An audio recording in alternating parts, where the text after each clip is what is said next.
Donc l'objectif de cette capsule, c'est de faire une correction en vidéo de l'interrogation écrite numéro 1. On commence par le premier exercice, qui est un exercice qui peut être relativement long si on détaille beaucoup de choses, ou très court quand on est lucide et qu'on arrive à voir les choses correctement. L'objectif ici, c'est donc d'arriver à trouver des moyens les plus courts pour arriver à nos fins. Donc on part sur un polynôme x carré moins 6x plus 5. Première question, démontrer que pour tout réel x, f de x est égal à x moins 1 facteur de x moins 5, qui est donc sa forme factorisée. C'est difficile de factoriser un polynôme quand on ne part de rien, c'est-à-dire de sa forme développée. On doit trouver les éventuelles racines, puis ensuite appliquer la formule que vous avez pour beaucoup faite dans votre interro. Ici, on vous donne la réponse, il suffit simplement de vérifier.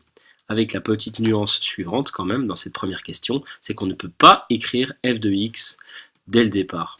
Sinon, on met la charrue avant les bœufs. Pour tout x appartenant à R, quantificateur, c'est toujours mieux, x moins 1 facteur de x moins 5, et vous développez double distributivité, c'est vraiment d'un niveau plutôt simple, donc x facteur de x plus x facteur de moins 5, etc. etc. Donc x fois x, x carré, x fois moins 5, moins 5x, moins 1 fois x, moins x, moins 1 fois moins 5, plus 5. Ça, c'est égal à x carré moins 6x plus 5. Et on termine en écrivant que cette chose-là, cette quantité, c'est f de x. Et hop, on a les points de la question.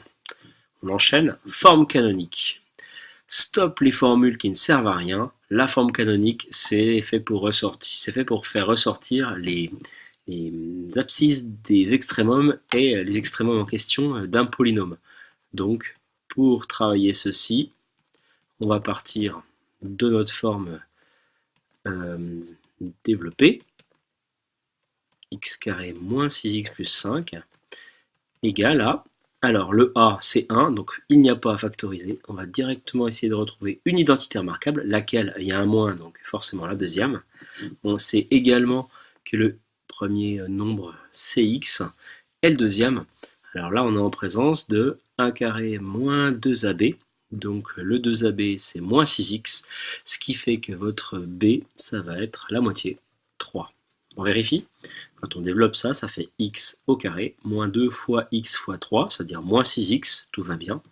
Et puis encore plus 3 au carré, qu'on doit enlever en fait, pour que l'égalité soit respectée. Donc ce que je viens d'écrire à l'instant est exactement égal à la quantité bleue que j'ai soulignée précédemment. Jusque-là, ces deux choses-là sont égales. Je n'oublie évidemment pas mon petit plus 5 au bout. Moins 3 au carré, ça fait évidemment moins 9. Donc la forme factorisée, la forme canonique, pardon, c'est x moins 3, le tout au carré, moins 4. Donc, j'encadre le résultat. Je vais tenter de faire ici la question 2, dresser le tableau de variation. Donc, pas besoin de delta, toujours pas. Pour faire un tableau de variation, il nous faut parler de la forme. Donc, f est de la forme ax carré plus bx plus c, avec un petit a ici qui vaut 1, un petit b qui vaut moins 6, et un petit c qui vaut 5. Comme a est positif, strictement, au 1, votre f admet un minimum. Un minimum atteint en x égale moins b sur 2a, formule du cours, qui donne ici moins 6 sur 2 fois 1, c'est-à-dire 6 sur 2, c'est-à-dire 3, équivaut f de 3, c'est-à-dire 3 au carré moins 6 fois 3 plus 5. Ou encore 9 moins 18 plus 5. 9 moins 18 ça fait moins 9 plus 5 ça fait moins 4. Vous avez les coordonnées du sommet 3 moins 4. Les coordonnées de ce sommet, donc 3 moins 4, nous permettent de dresser le tableau suivant. X, le domaine a priori c'est R, donc moins l'infini plus l'infini, votre 3, variation de f et non pas de f de x, puisque une image ne varie pas, alors qu'une fonction si, on a dit qu'il y avait un minimum de moins 4. Et on conclut, si possible, par une petite phrase. F est décroissante, chose que je n'ai pas pénalisée, hein, sur moins l'infini 3, et croissante sur 3 plus l'infini. On parle évidemment d'un domaine en X et non pas en Y. Hein. Voilà pour cette question. On passe aux questions de résolution que vous avez mis beaucoup de temps à faire parce que vous êtes toujours parti sur des discriminants alors qu'en fait c'est pas forcément utile. On obtient la courbe représentative de la fonction f dans un repère orthogonal en utilisant la forme la plus adaptée. De quelle forme je parlais? Je parlais de la forme développée, ou alors de la forme factorisée, ou encore de la forme canonique que je vous réécris ici, x-3, le tout au carré, moins 4, c'est ça. Donc forme canonique. Alors, déterminer les abscisses des points d'intersection de P avec l'axe des abscisses. Donc, vous avez raison, on cherche les racines, vous en avez parlé. Donc, les racines de ce polynôme, c'est-à-dire à résoudre l'équation f de x égale 0. Ça, je peux commencer à en parler.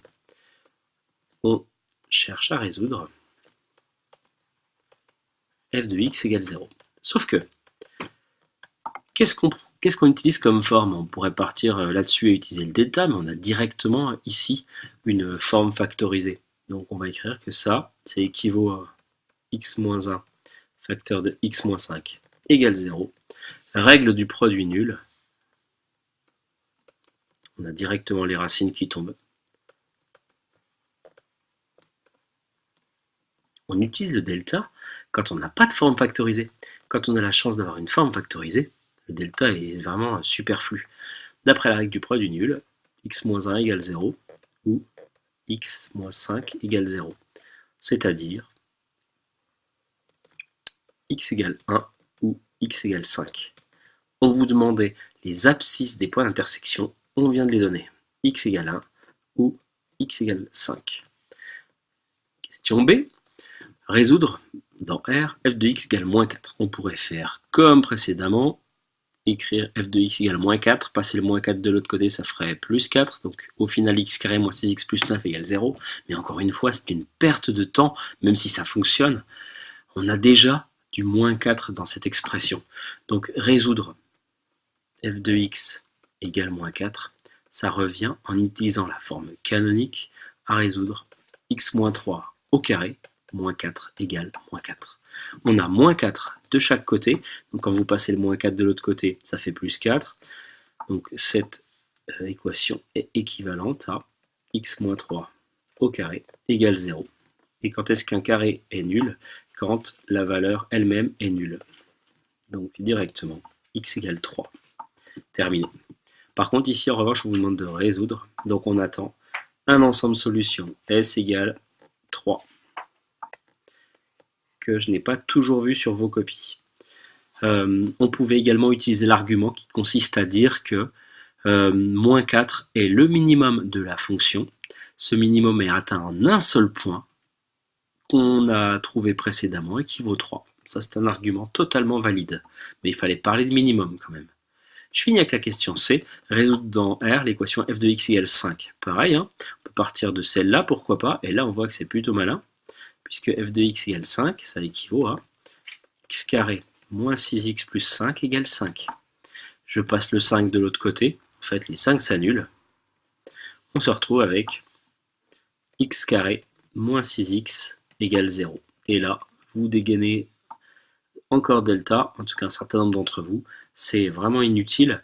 On a un c qui est égal à 0, donc on voit qu'on peut factoriser par x, ça fait x facteur de x moins 6 égale 0. Encore une fois, produit nul, on se retrouve avec x égale 0 ou x égale 6. Directement. S égale 0,6. Sans delta, sans rien ici. Certains se sont contentés de dire, de vérifier en tout cas, que f de 0, ça faisait 5. Très bien, mais on ne peut pas se contenter de ça pour dire qu'on a toutes les solutions. Hein. C'en est une parmi deux en fait. Et la deuxième, a priori, c'est 6. Beaucoup plus difficile à trouver, c'est pas une racine évidente, mais en mettant en évidence la forme factorisée ici, on arrive à la voir. Delta évidemment ça marche aussi, mais c'est plus long, et il nous reste encore 2 exercices. autour de l'exercice 2, qui est un exercice de rédaction, mais surtout un exercice d'organisation. Vous avez dans un repère quelconque une représentation de parabole dont on vous demande de retrouver l'équation parmi les 6 proposées. Alors, qu'est-ce qu'on observe? On observe que les coefficients sont évidemment similaires, mais plus ou moins différents tout de même. Il y a des nombres opposés, etc. Donc, commençons à regarder la courbe. On va se pencher sur une première caractéristique, peut-être, c'est le coefficient petit a. Donc, certains ont très bien fait les choses en disant que f, déjà, est de la forme, ou alors y, est de la forme ax carré plus bx plus c. Et donc l'objectif c'est qu'on va travailler sur ces nombres a, b et c. Alors on peut constater quelque chose déjà, premier point, c'est que au vu de la parabole a un minimum. Donc qu'est-ce qu'on peut dire du petit a? Le petit a est négatif. Et positif, pardon, autant pour moi. Positif. Du coup, par élimination, on peut tout de suite dégager la 3, dégager la 6 et dégager la 2.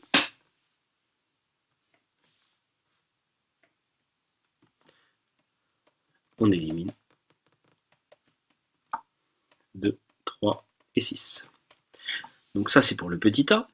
On peut peut-être maintenant parler de petit c. Donc petit c, l'ordonnée à l'origine, on voit que petit c est négatif également. Donc l'ordonnée à l'origine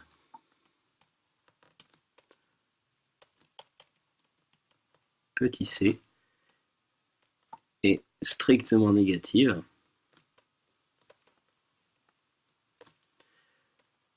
Car la parabole coupe l'axe des ordonnées dans sa partie négative sur moins l'infini 0, c'est-à-dire cette portion-là, moins l'infini jusqu'à 0. Donc le petit c est négatif, ce qui nous permet d'éliminer parmi les 3 restantes la 4. On élimine la 4. Il reste 2 expressions. Si vous les calculez, si je ne dis pas de bêtises, si vous calculez les deltas de ces 2 expressions, vous trouverez un delta positif, ce qui ne nous apportera pas grand-chose. En revanche, on va s'intéresser au petit b, comme on l'a fait en cours. Qu'est-ce qu'on peut dire de moins b sur 2a? Moins b sur 2a, c'est dans ce cas de figure l'abscisse du minimum, et cette abscisse, on voit qu'elle est négative. Elle est dans la partie négative. Donc moins b sur 2a est négative. Or, on a dit que a était strictement positif. Donc, qu'est-ce qu'on peut dire de moins 2a? Eh bien, moins 2a, quand on multiplie par moins 2, c'est négatif également. Là, je parle de cette quantité-là. Donc, on a un nombre b de signe inconnu qu'on divise par un négatif. Et on obtient un négatif, ce qui signifie que b est positif. Règle des signes de multiplication. Du coup, b est strictement positif. Ce qui nous permet d'éliminer la 1. Ici, b est bien positif. On élimine la 1. Il reste l'équation 3. L'équation 5, pardon. L'équation est donc y égale 0,5 x carré plus 3x moins 4,5. On peut aussi vérifier que le delta est bien strictement positif. En plus, on peut vérifier qu'on a une racine négative et une racine positive, ce qui revient au même que de dire que le produit de 2 racines est négatif, vu qu'on en a une de signes différents de l'autre. Et puis, c'est à peu près tout pour cette équation et pour cet exercice. On va passer à l'exercice 3, le QCM. Donc le QCM, l'exercice 3 de ce devoir à faire ici, qui vous proposait 7 questions, dont 5 d'un niveau plutôt facile et 2 niveau plus difficile, on en parle juste après. Première question, le discriminant du trinôme 3x carré moins 6x moins 4 est, on vous propose 4 valeurs, évidemment, on le calcule, b carré moins 4ac pour delta, ça c'est vraiment au brouillon, hein. Donc ça donne ici moins 6 le tout au carré, c'est-à-dire 36, moins 4 fois 3 fois moins 4 encore, c'est-à-dire plus, les deux moins vont s'en aller, et donc 4 fois 3 ça fait 12, et le quadruple de 12, 12 plus 12, 24, 24 plus 24, 48. 36 plus 48, ça fait 84. Ça c'est fait. Deuxième question, le trinôme 4x carré plus 3x plus 5 admet un maximum? Impossible, puisque 4 est positif. Il a un minimum plutôt. Donc ça déjà, on oublie. Et autrement, à une racine, deux racines, ou ne se factorise pas, ben là il y a un lien avec delta, puisque en le calculant, on va pouvoir trancher s'il a une racine, deux racines, et ici il se factorise ou pas. Or, quand vous calculez delta, ici, vous vous retrouvez avec 3 au carré moins 4 fois 4 fois 5, c'est-à-dire 9 moins 80, qui donne un nombre strictement négatif. Conclusion, pas de racine, et s'il n'y a pas de racine, ça ne peut pas se factoriser. Deuxième question, c'est fait. Troisième question, une racine du trinôme x carré moins 6x moins 7 est, observons un peu, 0. Impossible, puisque quand on remplace x par 0, il reste moins 7, donc ça, on oublie. Moins 3, ça paraît quand même surprenant qu'en passant par la table du 6 et du 7 puis du 1, on arrive à tout annuler. Pareil pour moins 2 finalement. Bon bah moins 1, on voit que quand on remplace x par moins 1, ça donne moins 1 le tout au carré. Moins 6 fois moins 1, moins 7, égale 1 plus 6 moins 7, c'est-à-dire 0. Donc la bonne solution, c'était moins 1. Autre façon de faire, vous tracez ce polynôme sur votre calculatrice et vous verrez qu'il passe par le point de coordonnées moins 1, 0. Donc moins 1 et racine. Il y en a évidemment une autre, a priori en tout cas. Il faudrait calculer le delta pour ça. La parabole représentant la fonction f définie par 2x carré plus 4x moins 6 est située strictement en dessous de l'axe des abscisses. Si, et on vous propose 4 intervalles différents. Alors, première façon de faire, c'est de le taper sur sa calcul, ce que j'ai déjà fait ici sur GeoGebra. Donc vous avez votre polynôme, on voit clairement que les deux racines c'est moins 3 et 1, ça se voit très bien sur la calculatrice. Quand est-ce que c'est négatif, puisque c'était la question je crois, eh bien entre moins 3 et 1 strictement. Je reviens. Hop. À mon document, moins 3 et 1, c'est la bonne réponse. Comment on peut s'organiser autrement si on n'a pas de calculatrice? On voit qu'a priori, ce polynôme a un minimum, 2. Donc, quand est-ce qu'il va être sous l'axe des abscisses? Ça paraît compliqué, plus grand que 1 ou plus grand que moins 3. Alors, ça pourrait éventuellement entre moins 1 et 3. Mais si vous calculez les racines, vous verrez que ce n'est ni moins 1 ni 3, mais plutôt moins 3 et 1. Donc, on est vraiment comme ceci.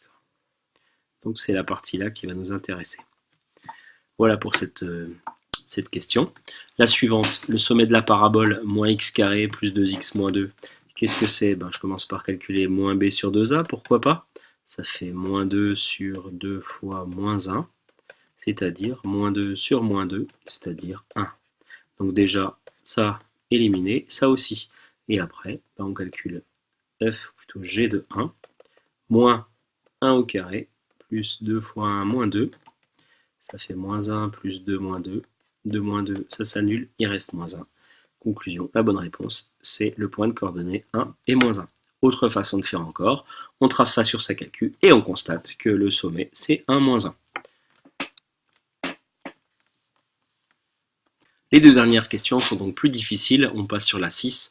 Vous avez un nombre a qui est un réel strictement positif. C'est ce qu'on appelle un paramètre, c'est-à-dire que ce n'est pas une variable, mais ça fait partie quand même de votre fonction. Donc, on s'intéresse au trinôme ax carré moins 6x moins 6, et a on ne sait pas ce que c'est, si ce n'est que c'est un nombre strictement positif. On vous propose 4 réponses. Quelle est la bonne? Alors, parlons tout de suite de celle-là. Une infinité de racines, c'est évidemment impossible. Hein. Soit il y en a une, soit il y en a deux, soit il n'y en a pas. Donc ça, poubelle. La forme canonique, on sait qu'ici, il y a l'abscisse de l'extrémum, moins b sur 2a. Or ici, moins b sur 2a, ça ferait quoi? Ça ferait moins 6, c'est-à-dire 6 sur 2a, justement. Donc 6 sur 2a, je vois pas où est passé le a. Ici, il y a un problème. Donc ça, pareil, on oublie.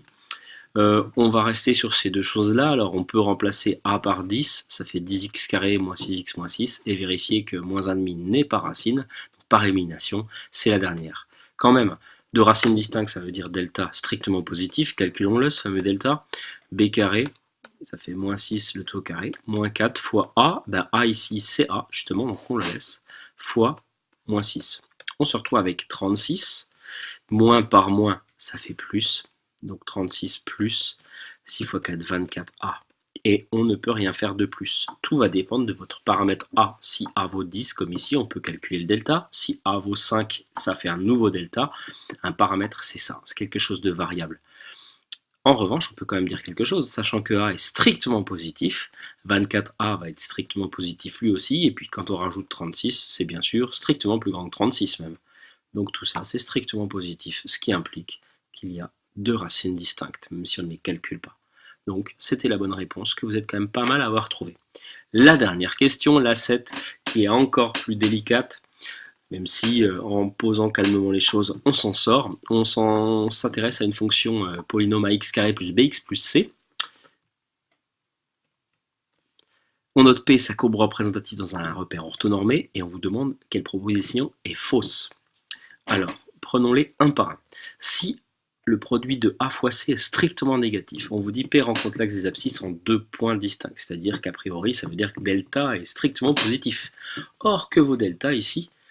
Ben, delta, vu qu'on n'a pas de forme particulière, c'est évidemment B carré moins 4AC. Mais on précise dans la consigne que, a priori, AC est négatif. Donc si AC est négatif, ça veut dire que moins 4AC va être positif, auquel on rajoute B carré qui est positif. Tout ça c'est positif, ça veut bien dire que l'axe des abscisses est coupé en deux points distincts. Donc ça c'est une bonne réponse, donc on ne la coche pas, on cherche la fausse. Si on part du principe que les coefs A plus B plus C s'annulent à 3, est-ce que 1 est solution de l'équation f de x égale 0?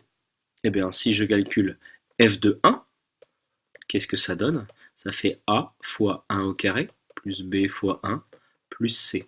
C'est-à-dire 1 au carré ça fait 1, A plus B plus C. Et par hypothèse, A plus B plus C, ça fait 0. Donc en effet, si les trois coefficients, la somme des trois coefs est nulle, on peut dire que x égale 1 est solution, de f de x égale 0. Donc elle est encore bonne cette solution, cette proposition plutôt. Si B est égal à 0, alors l'axe des ordonnées est un axe de symétrie de cette parabole. Vous savez que toutes les paraboles ont un axe de symétrie. C'est la droite d'équation x égale moins b sur a, qui passe par le sommet de cette parabole. Or, on vient de dire par hypothèse que b était nul, ce qui veut dire que on se retrouve avec un axe de symétrie d'équation x égale 0. Et quelle est la droite qui a pour équation x égale 0? C'est évidemment l'axe des ordonnées. Donc cette réponse est la bonne. Conclusion, la mauvaise réponse, c'est la dernière.